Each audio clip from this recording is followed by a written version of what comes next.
way. Jordan was fed up by the failures of this sick system. He was hungry.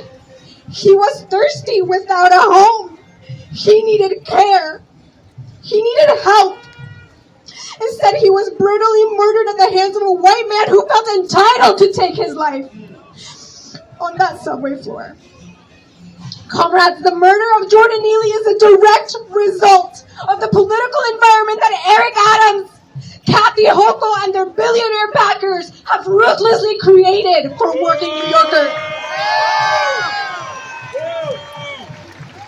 The racist criminalization of poverty and the intentional dehumanization of unhoused people in public space, the years of austerity budgets, the defunding of housing, social services, and the unlimited money for overtime to the goddamn NYPD. These policy choices created the conditions that allowed a white man to brutally take Jordan Neely's life. Comrades, the murder of Jordan Neely is the direct result of billionaire-owned corporate media who stokes fear about poor people while they protect the most violent segments of society, including Jordan's murderer.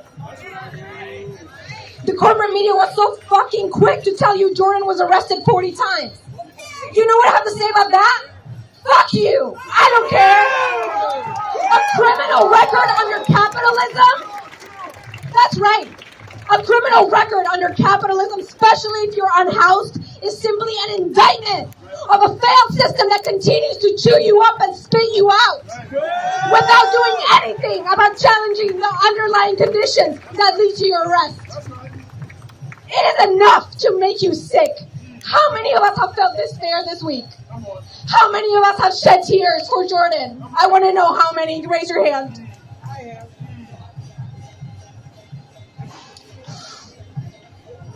And then Eric Adams wants to come and tell us about the mental health services he's offering to homeless people.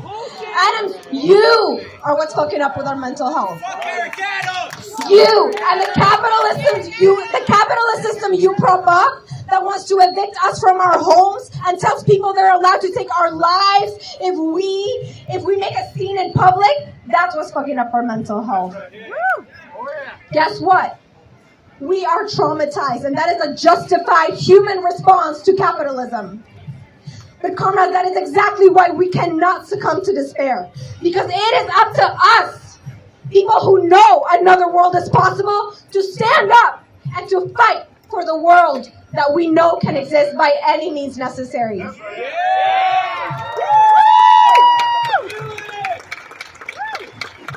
They want us so overwhelmed in our rage, so paralyzed in our sadness that we become numb. So that what happened to Jordan becomes normalized. Are we going to let that happen? No! Are we going to fight back? No! This past Tuesday, I was so damn proud to see our DSA council members Tiffany Caban and Alexa Aviles join PSL comrades in rushing the board guidelines, the rent guidelines board to say hell no to rent hikes. This past Tuesday, DSA celebrated the largest win for the Green New Deal in the state of New York. We know that when we organize and that when we fight, we win. We know that it is through organizing and through fighting back that is how we heal. And we're going to do that. We're going to do that for Jordan. We're going to do that for our comrade because another world is possible. And he deserved it, and we deserve it. No justice! No peace! No justice! No peace! Say his name! Jordan Neely! Say his name! Jordan Neely! Rest in power, Jordan. Let's give it up again for Diana from DSA. One, we are the people. Two, a little bit louder. Three, we want justice for all people. One, we are the people. Two, three, we want justice for our people. We are the people. A little bit louder. We want justice for our people. Woo! Okay. Next up, I'm going to introduce a longtime Anti-Police Brutality Organizer from the Answer Coalition, Kirby Joseph.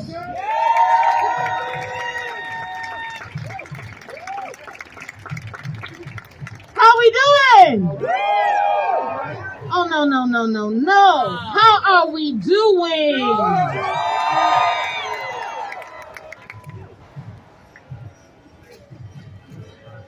We are here for Jordan always. But we are here for all Jordans. The real criminal aren't people who are houseless. The real criminals aren't people who look like me. Black folks, brown folks, queer folks, trans folks. The real criminals are the system. This is a systematic issue. And it's not just an Adams issue. It's a capitalism issue. Jordan was failed in life and in death. He was failed when he didn't get resources and was arrested over 44 times. He was failed when he didn't have access to mental health services after his mother died. He was failed when he wasn't provided housing and had to surf through train cars to show his frustration to eat throughout the day. This system failed Jordan. This system helped kill Jordan. This racist system allowed a white supremacist veteran to grab him by his neck and kill him. We can't escape the connections here. Talk about it. This is not an isolated incident here. This is an incident that got recorded. How many times are houseless people treated like garbage? How many times are they cuffed and kicked and spat on? How many times are they invisibilized? And the one time that we saw him was when he died. Is that okay? No. Is that all right? No. Are human beings disposable? No. Are human beings disposable? No. We can't dispose of our people, family. Whether they live in an apartment, a shelter, or the train station. There are people.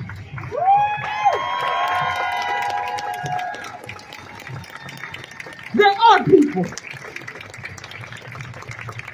Capitalism disposes, we don't. Capitalism criminalizes, we don't. Capitalism throws us away, we don't throw anyone away. We can't afford to. If you want to talk about liberation, you got to talk about Jordan. If you want to talk about liberation, you have to talk about housing. If you want to talk about liberation, you have to talk about poverty. That's right. That's right. Hello. The war on people is poverty. Poverty is criminal. And is uplifted by this system. So that means we need something new. Because the only way that we can make sure that there are no more Jordan Neelys is to move on from this system that's killing us in every aspect of death. Mentally, spiritually, emotionally, and physically. We are all held up by our necks because of this system. You can cry, that's okay. You can chant, that's okay. You can scream, that's okay. Because that's what Jordan was doing. But then we gotta organize. But then we gotta organize. That is our work. Jordan was agitating. Not agitating. Agitating. My man was giving a sermon on that train. He was a truth teller on that train. He said he was hungry. He said he was tired. He said he had no place to go. And when you're sick and tired of being sick and tired, there's only one thing for us to do. time for us to come together. Can we do that? No. Can we do that after today? Can we do that after his name is out of the press? That's what Jordan needs. Jordan needs consistency. Say it with me. Consistency. Jordan needs us to organize. Say it with me. Organize.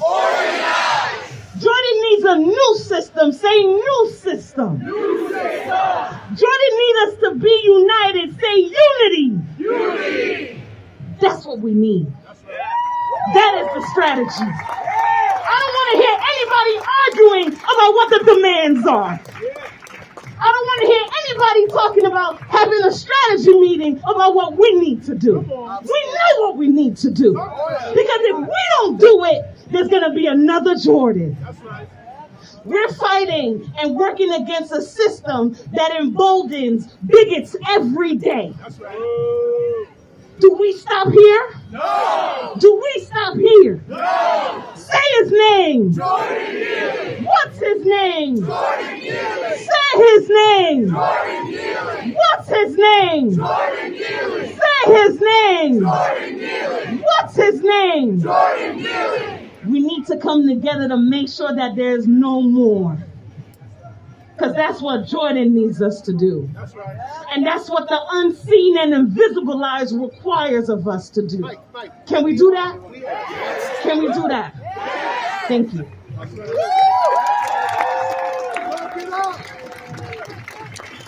Give another round of applause for Kirby, everybody. Give another round of applause for yourselves, everybody. And let's say his name. Say his name. Say his name. Say his name. That's right, because just like Kirby said, there's going to come a day soon where the press stops reporting on this, where the press moves on, where the press continues to lie about a different issue. But we're going to keep his name in our memories, in our organizing, and we're going to make sure that one day there's monuments to remember people like Jordan Neely. We're going to make sure that there's a future where young people like Jordan Neely no longer have to end up in this situation.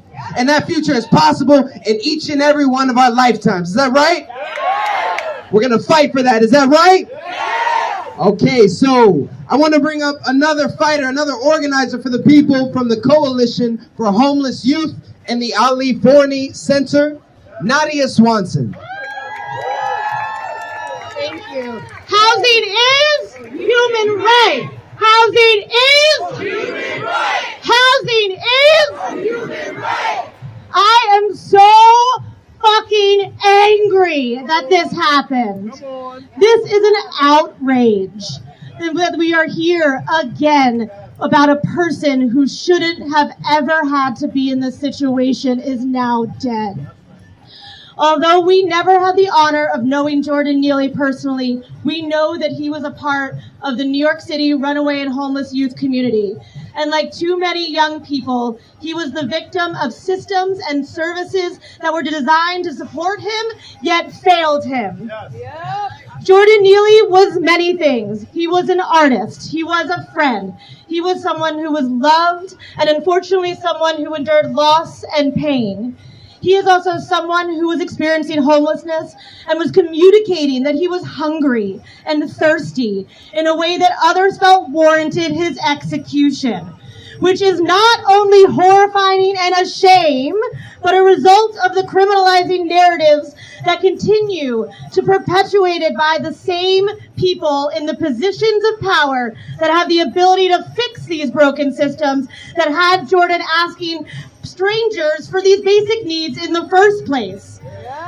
The city's failure to adequately fund resources for our most marginalized is a result of white supremacy, continuing the dehumanization and criminalization of blackness, poverty, homelessness, and mental health. Jordan was a person having an understandable reaction to the trauma from the system that failed him for years. We stand in solidarity with all of those demanding justice for Jordan. We are here to fight for the safety of Black people, of trans people, of immigrants, of every New Yorker with the working class that has failed day in and day out. We call on our allies to not let what happened to Jordan end with a moment of public outcry, but instead a true call to action to work along those who have the lived experience and are directly impacted to end homelessness and ensure that people are housed first and they have access to mental health and all of our basic needs.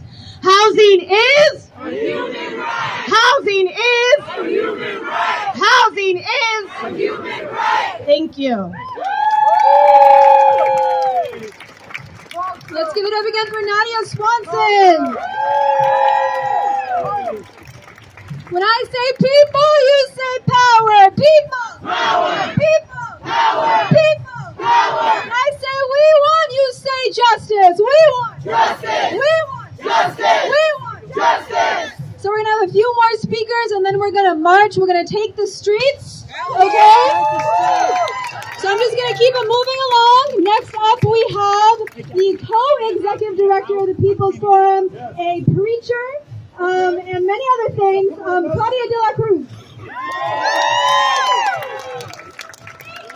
They say get back. We say fight back. They say get back. We say fight back. They say get back. We say fight back. They say get back. We say fight back. All right, y'all. We want to talk about the abandonment of New York City to its citizens. We want to talk about the abandonment of the United States of America's government to its citizens. So let me share a little bit of information. New York City has a budget of over $90 billion. Did you hear me? Over $90 billion. That is way more money than some countries' budget. And you are going to tell me that the inability to house the homeless is because we had no money? That the inability of creating jobs is because we have no money? We have, and I'm going to say both Democrats and Republicans, a two-party system, a government, a state that invests in war. In war against poor people, a war against Black people, at home and abroad. And Eric Adams should be ashamed of his black ass. And let's get this straight. Voting officials that look like us don't mean shit. It does not mean that they represent our interests. Eric Adams has flooded the streets with more police than fucking Giuliani in the 90s. And if you feel that way because I'm cursing, capitalism is way more vulgar than what I'm saying. We gotta get our facts straight.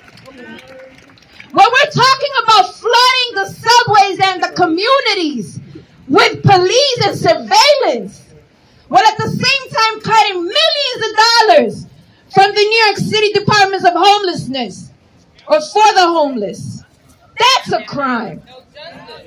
When y'all heard the news, it was disgusting to hear that they charged Jordan Neely for being aggressive. How many of you have heard of the black angry woman narrative? It's the same shit. So you are violated, you are dehumanized, you are constantly criminalized, and then you are the bad one. We are in a toxic relationship with capitalism. There is nothing more toxic than the economic system that continues to attack, to brutalize, and lynch black bodies. We live in a city that gives $68,000 per prisoner. $68,000 and invest $22,000 per student. Where are our priorities? Where are our priorities? So when we talk about Jordan Neely, we're talking about the rest of us. We're talking about all of us. We're talking about the 60% of the U.S. population that is one check away from being homeless. 60% of the U.S. population. When we talk about Jordan Neely, we're talking about over 600,000 people in the wealthiest country in the world that are forced to live in the streets. 600,000 people. We're also talking about 160 million people who are either living in poverty or near poverty in the wealthiest country in the world. They should be ashamed of themselves. They should be disgusted with themselves. And they're over here dancing in the House of Congress? And what are we doing? What are we doing? We forgot about the Trayvon Martins of the world. We forgot about the Michael Browns of the world. We allowed this system to break the rebellions of 2020.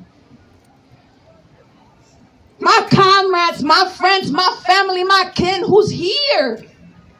We need unity. We need strength. We can't afford another Jordan Neely. They are robbing generations of potential to build our communities. Yes, they are. They are messing with our mental health. They are messing with our livelihood. They are killing our babies. Are we going to allow that to happen? No. Are we going to allow that to happen? No. My prayer, because somebody shouted me out, said I was a preacher. My prayer for today is that we leave this space with energy to organize in our community. That we have the capacity to say the name Jordan Neely and say it with love for our people. And it's okay to feel hate for our enemies. It is okay to name them. Eric Adams is an enemy of our people. He hates the poor. He hates the working class. And we have to demand more. Jordan deserves more. He deserves to live. Who gives the authority to white racist vigilantes to police if it's not the system? Because they know they could get away with it. Zimmerman did, and long before them, those who organized lynch mobs did as well. And so we got to get our shit together. Because we can't allow for this to happen ever again. Say his name. Jordan Neely. Say his name. Jordan Neely. Say his name. Jordan Neely. Say his name. Jordan Neely. Give it up for Claudia de la Cruz.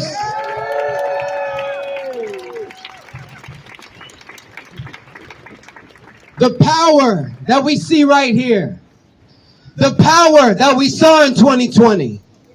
The power that we've seen decade after decade, century after century, reminds us that this is an old struggle. This is a long struggle, but it's a struggle we must win. This is a struggle that we must win. For Jordan Neely, For the young people who are scared tomorrow to go onto the subway. For those who are homeless and afraid for their own lives right now and every single day. And for each and every one of your comrades, and I hope that you now see this crowd as your comrades. Each and every person here has a right to live. I want to bring up another fighter, another organizer, Rachel from the Answer Coalition. Justice for? Jordan Neely. Say his name! Jordan Neely. Justice for? Jordan Neely. Good afternoon, sisters, brothers, family. My name is Rachel Hu. I'm an activist and organizer with the Answer Coalition, that's Act Now to Stop War and End Racism Coalition. And I'm out here today for many reasons. But I want to start with this. I'm out here today because 6 months ago, my brother, my best friend, was attacked. He was attacked on a bus by a homeless man in an anti-Asian hate crime. I've experienced it too. I've been grabbed. I've had that experience where somebody has said racist things to me. Somebody who's homeless has come up and grabbed me. And I want to say that first, because I want you to understand what I'm about to say next. Vigilante violence is never the solution. Never the solution. When my brother called me and told me this, I didn't think to myself, how do I go out and murder that man? That's not what I thought. Who thinks that? Who thinks that? It's disgusting. It's disgusting that this man, Daniel Penny, thought he could choke out and just take a life. Horrifying. But I want to say this, because I know many people in New York, all of us here in this crowd, we might have got on the trains and been afraid. It's real. We've experienced that. It's real. And we need to realize that people are feeling that right now as they're seeing this story. But Eric Adams and Governor Hochul are giving us only two options to look at. Either we are going to go and get more police. That's option number one. I don't really know how that's worked out for us. It hasn't worked quite clearly. All they do is arrest more black and brown youth for jumping the turnstile. That's all that happens. Or the other option, which I guess Governor Hochul is just comfortable with, that, okay, vigilante violence is the answer. And that's complete bullshit. It's bullshit. Because there is another solution. There's another solution that they don't want you to see because they represent Wall Street. And that solution is immediately putting the city's resources into housing every single person in this city. Every single person. Eric Adams could take all the empty apartments and commercial buildings that landlords are holding, and he could give them to the people today. But he chooses not to because he represents Wall Street, the wealthy, the 1%, the millionaires. He doesn't represent us. When the fuck was the last time that Eric Adams got on a train? When was the last time? Do any of these politicians ride the train? How do they have solutions for safety when they don't live in our communities? They don't know what we go through. They don't know what we feel. And yet they want to tell us that these are the solutions that won't work. Because I want to say, as somebody who has been affected by this, who has experienced this, that what I want to see in this city is every single person taken care of. Every single person taken care of. And not just giving resources, conceptually, we're going to give people resources, but actually giving dignified right to live. People deserve dignity in this city, and they're not getting it. So when somebody is going train car to train car saying that I'm hungry, he's shouting out so the world could hear him. So the world could hear him because the world is not listening to the voices of the poor here in New York. And all of us, we are all just one paycheck away from being Jordan Neely. So if you want dignity for yourself, you got to imagine maybe even with a salaried job, and even with a salaried job, you could end up in that situation because a recession is coming and Wall Street and the banks are being bailed out, but we're not going to get bailed out. They're going to let us die.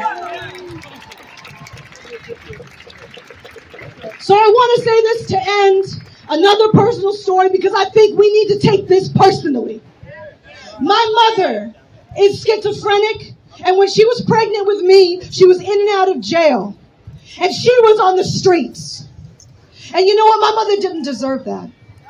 She didn't deserve that. I was put in foster care, and Jordan was a foster. He was in foster care. And my mother, she was kicked out when she was 13 years old, which is why she ended up in that situation. So I just want to say that the city was responsible for Jordan Neely because he was in the system. He was in the system. They don't care about us if our kids who are being taken care of by the city are left out to dry. And my mother experienced that too. And you know what I wish? That instead of putting her in jail over and over again, somebody stopped and said, young lady, how can I help you? How can I help you? How can I be there for you? Because that's what we need. So I want to say that I want you to join me in imagining a different society, a different future. Because they're telling us there is only one path, and that path is violence, more violence. And that's not the path. We can have a future where we all have the right to a job, the right to a home, the right to health care. That's a socialist future. We can have it if we fight for it.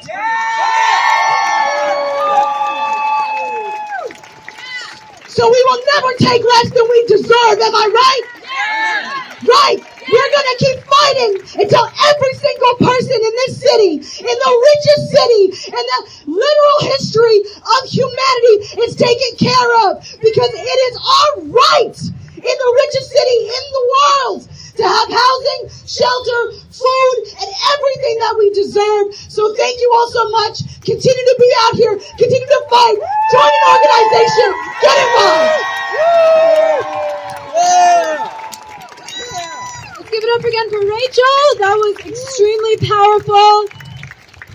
And we're all here to talk about dehumanization and humanization, right? Because we have stories like that. We have stories of people in our lives that have been betrayed by the capitalist system. And the media and the mayor and the politicians are always going to dehumanize the homeless people in this world, the poor people in this world. But then, there's nothing that's a crime about being poor, right? Poor people are human beings. That's something we don't often recognize. Homeless people are human beings. Working people are human beings. To talk a little bit more about Jordan Neely, I'm going to introduce Queens, Jordan Neely's foster brother.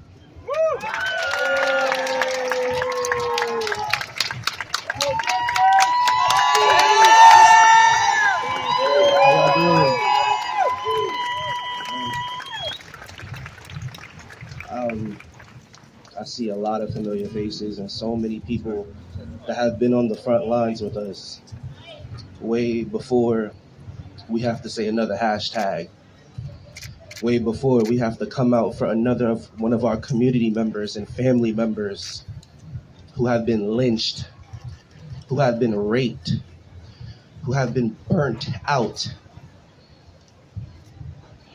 A lot of you all have seen me on the front lines, in the boardroom. But tonight, these streets will be fucking hot. Jordan was a foster child. Not even trying to label him as if that was his definition, like as if that's something we should define him as. But you know what's so crazy?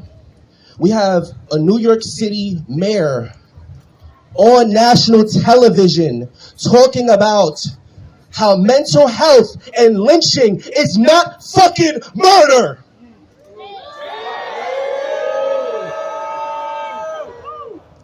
Not all our kinfolk ain't fucking skinfolk. And this man needs to be held accountable because foster care youth like Jordan and me don't even have no fucking housing.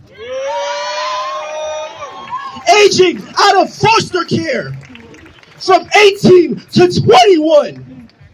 living in Washington Square Park, organizing with other activists and organizers that literally are homeless and houseless. So how the fuck do we treat homeless and houseless people in America, especially New York City?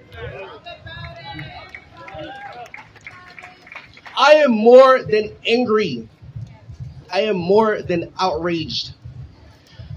When the fuck do we ever say black children matter? When do we ever say black foster care youth matter? When do we actually defund the NYPD and reinvest into actual affordable housing for fucking foster care youth?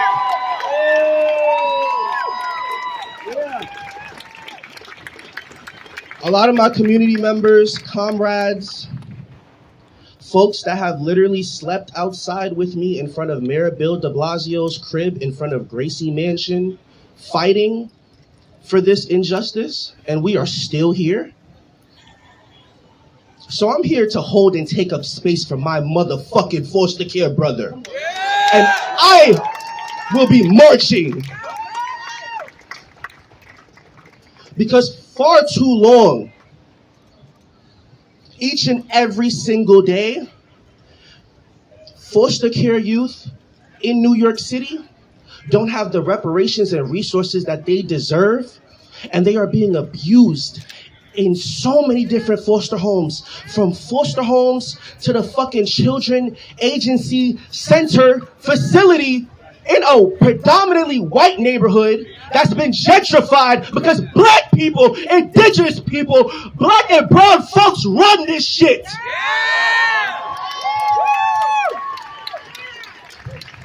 We built these motherfucking streets.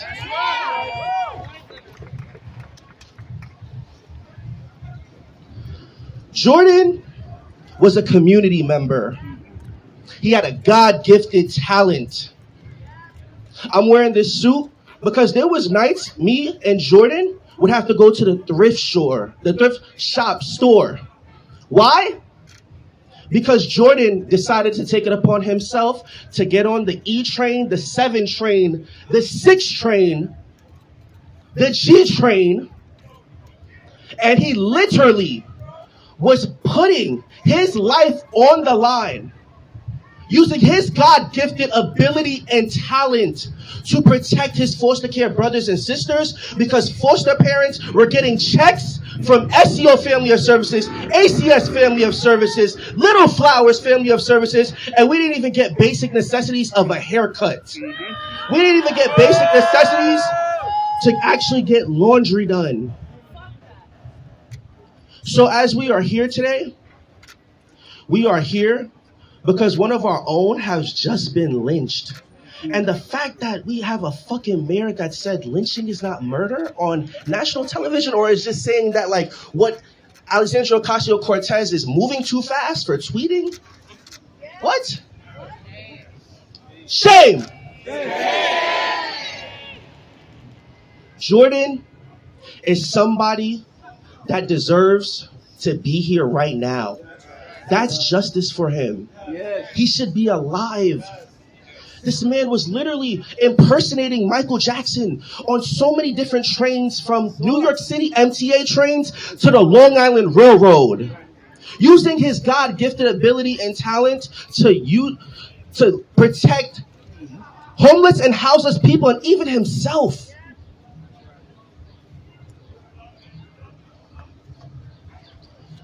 As I was walking here, coming off the train, I overheard somebody saying, homeless and houseless people on the subway train are so violent. Why are we giving them the time and the media outlets and the coverage that they need or deserve? And I jumped in the middle of that conversation. I was like, homeless and houseless people deserve a home. And you are disgusting and despicable to talk about somebody else's mental health conditions. Because what people don't know is that Jordan had autism. What people don't know is that Jordan's mother died. What people don't know is that Jordan, myself, and my other foster care fucking siblings have literally committed suicide. eating disorders, purging. Some of our siblings are actually pregnant in Washington Square Park because of teenage pregnancy. I haven't been on the front lines because I'm in college right now. I go to an HBCU. That's not for me to be out here and try to flex. That's for me to tell each and every one of y'all that literally when you are going through something, you have to really pick yourself out of that dark place and push yourself and persevere and uplift not just you, but the others around you. I'm in $33,000 of debt at North Carolina A&T State University just because New York City ACS literally made myself, Jordan, and other foster care siblings broken promises. A lot of our community members that are around me have actually been outside of our homeless shelter doing mutual aid since the COVID pandemic and even before that. So everybody that's out here, best to believe, I hope you are out here tomorrow because I haven't even had 42 hours of sleep. Drinking iced chai lattes to wake myself up. Fucking coming off of the train. Literally because my heart is racing. I have to connect with so many of our members that I haven't seen in so long because they're just like, yo, Queens, like, where you been? I'm getting my education because I'm burnt out from being on the front lines. And the crazy part is, why are we so young being so burnt out like this? We feel unstoppable, but the burnout is literally putting us into a way, in a shape or form where it's hard to find mental health resources that foster care youth are not really responsible for because it should be given to us. Yeah. You know how hard it is to find a black therapist? Then there's more to it. I'm an openly bisexual, queer, and gay black man. And for those that don't know, and it's not to out my brother, but my brother taught me to live in my fucking truth because he himself was LGBTQ identified. So my point is that foster care youth right now in New York City are being pushed out of these homes, are being pushed out of these educational schools, are being pushed out of our fucking churches with pastors condemning and denouncing us, telling us we're going to hell. But what they don't want to talk about is how DL they are, because we see right through you. We really do. So what are you hiding? I see a lot of folks out here that have even been with us since Occupy City Hall. And what folks don't even know, Jordan was out there too. Literally. So I could hold a teaching for about over an hour, but do I want to do that because my heart is racing and my adrenaline, my energy is actually wanting to go to Gracie Mansion and fucking up some goddamn motherfucking commas in front of Eric Adams' fucking building. So I hope and I pray that literally that is the destination location because we need to be fucking up some commas for our loved ones that are not here with us. Because far too long, we are tired of saying another person's name. When you hear Eric Adams say we're bringing more police to the streets, we're bringing more people to the streets. And that's a Fendi fact. That is a Fendi fact. So if we wilding out and we going crazy and folks are, being targeted and folks are, taking over bridges, tunnels, occupying, listen, we put you into office. By the way, I didn't even endorse Eric Adams. Never even voted for him. You know what I mean?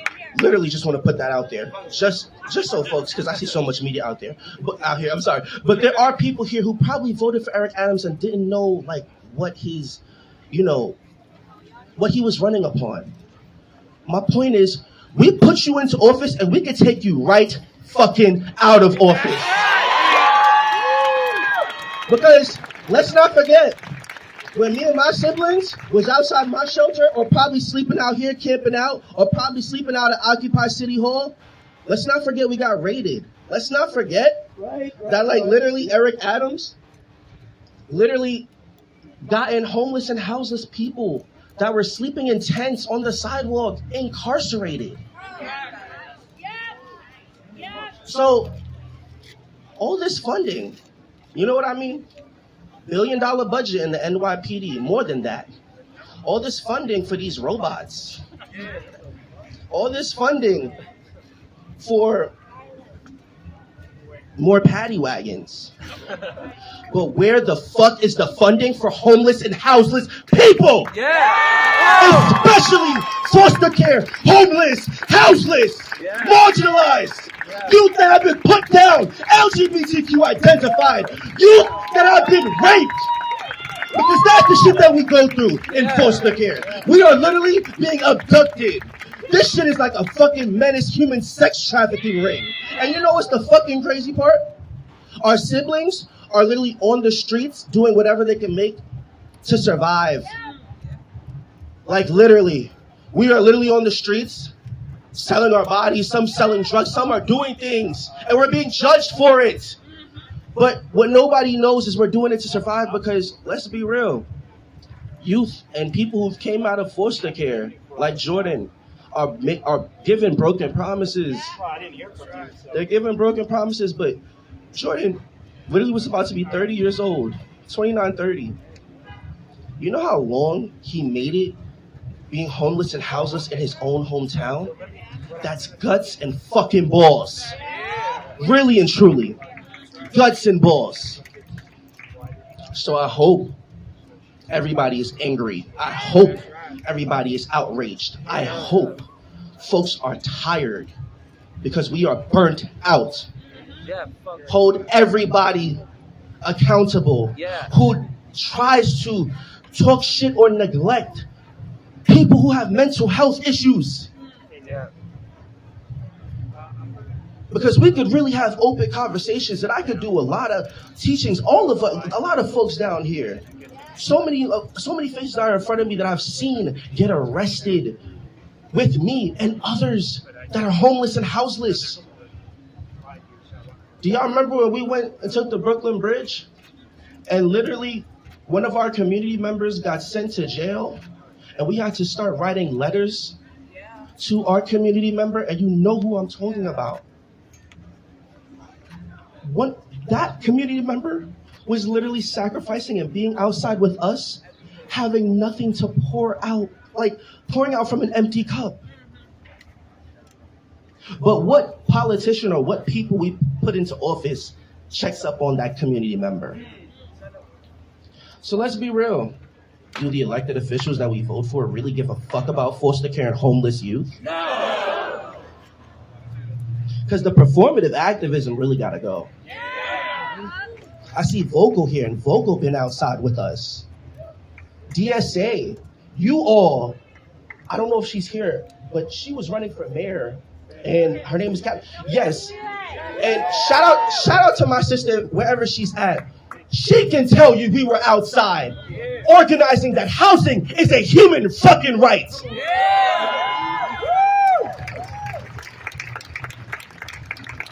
My point is, brothers and sisters, love the ones that are around you. I'll do a quick icebreaker that I do at my HBCU. Touch the person to the left and to the right of you just on their arm, please.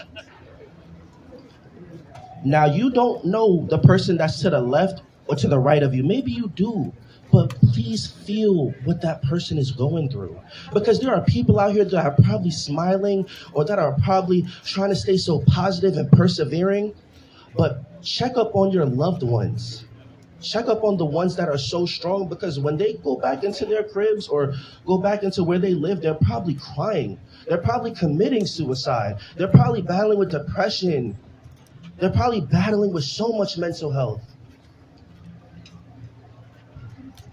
Brothers and sisters, I hope and I pray that as we march, whatever the location is, I did want to put like a suggestion, Gracie Mansion, but that is too far. Not trying to, but I just want to just put out there that each and every one of you, I thank you. Jordan thanks you. My foster care siblings that are around me, that are here, who I'm being their voice of, because we're tired of speaking about this. Because when we speak about it, we get condemned and we get denounced, but we also like literally get put as if what we're speaking about is like we have to shut the fuck up about it. Sickening. Sickening. The retaliation that foster care youth who are being abused and what they are going through, they do not deserve that, man. They don't. Foster care youth deserve a fucking home. And if there are nonprofit organizations that help foster care youth get on their feet, shout out to you guys. But I know a lot of y'all are very underfunded. Not even to put y'all business out there. You know how hard it is to protect and save a foster care youth?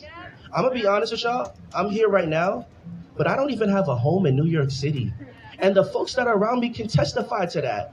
I had to literally come here because why did I see my foster care brother being lynched on the Shade Room?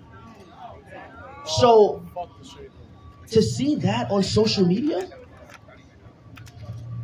my point is each and every one of y'all,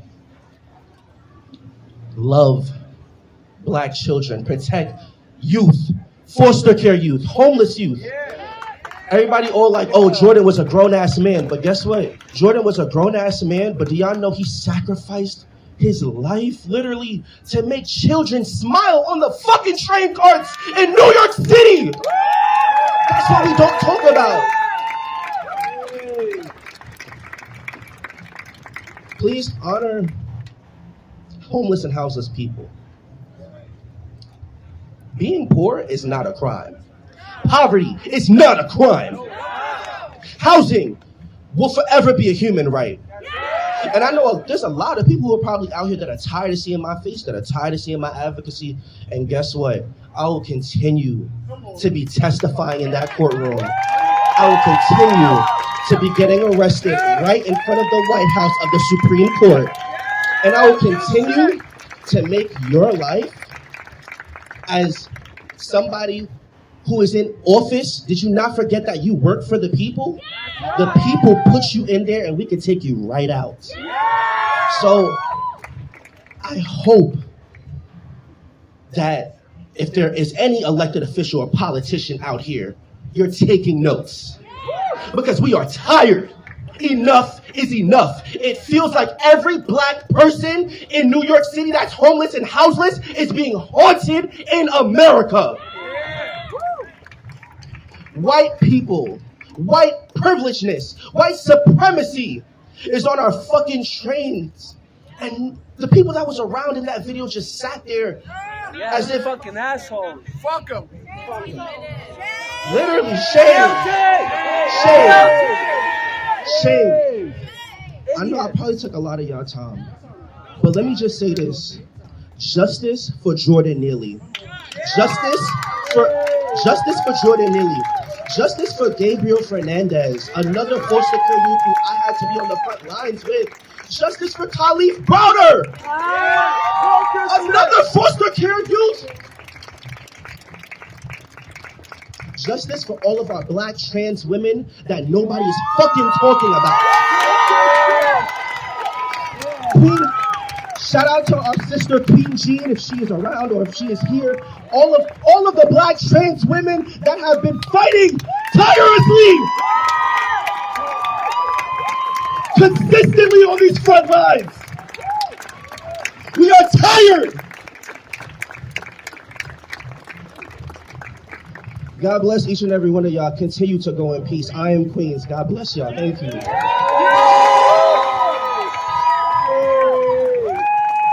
Who's streets? Who's streets? Who's streets? Who's streets? Who's streets? Who's streets? Who's streets? That's right, everybody. We are chanting that because we're going to make it a reality. It is us, the people who built the streets, who built the homes, who built Wall Street, and are crushed by Wall Street every single day. Broken promises is all we get. Broken lives is all we get. But we're fighting for a better future. We're fighting for a world where this does not happen anymore. Where foster youth are taken care of. Where young black people are taken care of. Where trans people are taken care of. Where every single person who has been trampled on is taken care of. And that we can remember each and every one of the people that we have lost already. Is that right? So are y'all ready to march? Are y'all ready to march? We're going to march because we're leading toward a better future. And forward is the direction that we have to go. Before we get there, we have one more speaker who's going to get you even more riled up than you feel right now. Make some noise for Eugene Puryear of the Party for Socialism and Liberation. Well, let me stay brief here since they already set me up and we're ready to march. But I just first and foremost want to say that I'm honored to be standing here with every single person out here. And I want you to give yourselves a round of applause because you're standing up to a propaganda onslaught that is saying that you should not be here, that you shouldn't care, that somehow Jordan Neely, who is dead, is the real problem. And I keep hearing, well, this is complicated and you got to understand and what's going on the train. So I just want to start, since we have a lot of media, with a little survey here. Everybody who took the subway here or somewhere else today, raise your hand. Everybody who is going to have to take the subway wherever you got to go this weekend, keep your hand up. So I just want to say we are the experts on what needs to be done to keep us safe in the subway. Eric Adams is not an expert. I appreciate the brother saying let's go to Gracie Mansion, but if we wanted to go to Eric Adams' house, we had to go to New Jersey, where he has a luxury condo, which he takes a chauffeured car to get there. All these people living in Iowa somewhere on the internet talking about, oh, well, it's dangerous on the train, and how can you not do that? We know because we're the ones who are there. And that's no disrespect to Iowa. I'm sorry to even say that. But we have to remember that this is a tragedy, but it's not an accident. The people who run this city, and don't forget, New York has the most billionaires of any city on earth. 107. This is the richest city in the richest country in the history of cities and countries. These are the people who are responsible for the fact that the subway system has been underfunded since 1975. These are the people who said, take the tax off of Wall Street transactions. Did you know that? They used to tax every trade. Trillions of trades happen every day. Billions of dollars for social programs, and they took that away. These are the people who want to keep the status quo where the median rent is $3,400 a month. So we know that's a crime.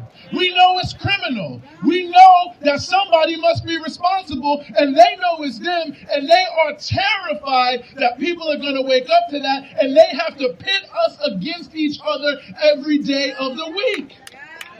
They want you to be riding the subway thinking about how you're going to get your next meal because you're just trying to put 2 pennies together to make it through a week, to harden your heart towards someone who is out there asking for change, to get people who are basically in the same boat, fighting each other, hating each other, misunderstanding each other, thinking different things about them, because as long as we're fighting one another, we're not fighting them. Yeah! Focus. They know that the greatest power that's out there is when the people come united. They know. Why do you think that rich people will go to like New Zealand and buy land, or why they want an island, or why they want to go to space. It's not because they care about climate change, because they driving that too. It's because they know at a certain point people are going to say, no, we're fed up too. And we're going to come where you are, and we're going to treat you like you've been treating us. And I think that we need to do that right now, tonight, tomorrow, the next day. The Reverend Dr. Martin Luther King said this in 1968, that it's time to redistribute the pain. And I'll be honest with you, when I saw that video, that's how I feel. I mean, how many black people are accused of killing someone? No video, no witnesses, just a cop, and they don't let you go pending investigation. They throw you in Rikers to rot and die. So at a certain point, that pain has to be redistributed. I don't want him to be at home. Whatever his name is, I already forgot it. I want him to know the fear and the terror that we feel because it's too much. I'm fed up. You fed up. We out here because we fed up. Jordan was fed up. And at a certain point, when you fed up, you can't take it no more. You got to do something. And he did something. He tried to cry for help. He tried to cry out about this system. And they don't want us to be out here because they want it to become normal. That's why they say protests don't matter. Well, if they don't matter, why do they send the cops to try to stop it? If they don't matter, why do they arrest us when you take the Brooklyn Bridge? If they don't matter, why do they try to show up and take a photo at the ones that seem safe? They want us to be out of the streets, at home, not caring. They want us on the train, hating everybody else on there who is just trying to survive. They want everything to be a circular firing squad where we kill ourselves. So that's why I'm honored to be out here with y'all today, because we've said that we are not going to take each other out, that we're going to lift each other up, that we're going to embrace each other and come together, and we're going to build a community. We're going to build a community right here in these streets. We're going to go from Washington Square Park to wherever we're going to go. I don't know, but we're going to go there together. I love all of y'all. I love Jordan Neely.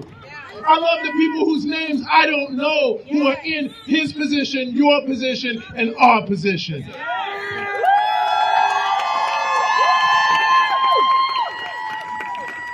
So the final thing I want to say is this. Meet somebody here tonight that you don't know. Talk to an organization that you see that's handing something out. Might not be for you, but at least investigate it. Might not be someone you vibe with, but at least find out. Because when we build a community, it's like building a strong brick foundation that cannot be torn down. Community can't be ripped apart. That's why they want the Jordan Neelys of the world not to be able to practice his craft and build a beautiful collective of the arts that isn't on the streets dancing for money, but is dancing for love and for our enjoyment, because they know that that's powerful. No justice. No peace. No justice. No peace. No justice. No peace. My name is Eugene Perry with the Party for Socialism and Liberation, and I'm honored to be on the streets with you tonight. All power to the people. Are we ready to march? I said, are we ready to march? Are we ready to demand justice for Jordan Neely? Yes.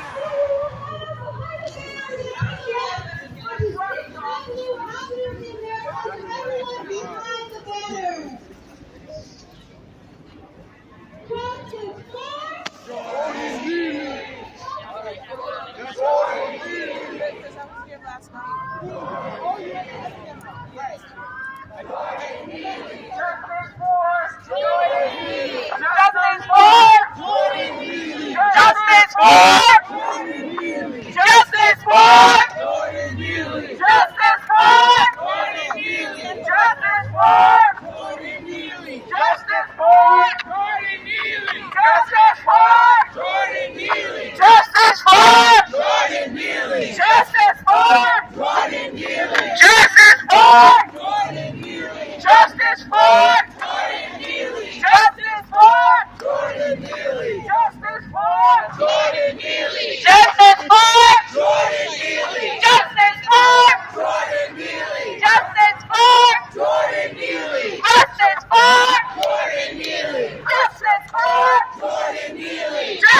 Oh!